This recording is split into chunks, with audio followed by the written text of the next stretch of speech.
Hi guys, today i-review natin ang Tern Verge N8. Ang Tern Verge N8 nga pala ay mayroong dalawang kulay, which is white and blue. And ito naman yung katabi ko is the black and yellow. Simulan natin ng review sa handle post. Ang handle post niya ay 3D forged na, kaya wala kang nang makikitang welding o kahit anong dugtong. Iba kasi meron pang dugtungan na makikita nyo na welding pa yung handle post. Pag bumili ka nga pala na ito, meron na siya kasamang bell and mga reflector.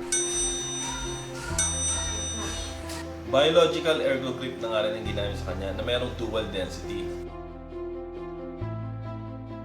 And ang housing ng kanyang cable is anti-compression na din. So maganda talaga itong bike na ito. Ang bike nga pala ito ay nagtitimbang ng 11.2 kg and may max load siya na 110 kg. Na meron din siyang suggested height ng rider na 142 cm to 190 cm. And fold na nga din pala itong bike na to. So mas mabilis na siyang itupi kapag hindi nyo niya gagamitan. Kaya na siyang itupi ng mga 10 segundo. Ang bike na to ay may kasama na rin palang magnetics para pag naka-fold siya is hindi siya madaling maghiwalay. And may kasama na rin pala siyang luggage socket.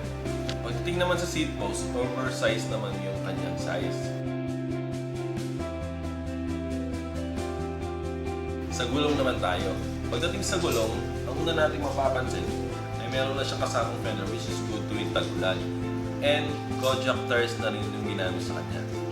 Meron siyang aluminum na rim, stainless spokes, and brass na nipple. Ang brake nga pala niya, front and back is V-brake. Pagdating sa transmission, ang shifter niya ay Shimano MRX 8-speed na meron siyang 1x8 Claris drivetrain. Ang front chairing niya nga pala ay meron ng 52 teeth and 11 to 32 naman ang kanyang cassette, which is okay kasi mas mapapadali ang pagpedal mo sa mga paakyat na lugar.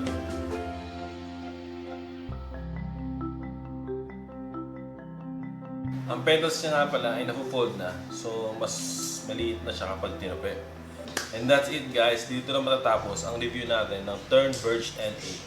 Hanggang sa muli, bye bye!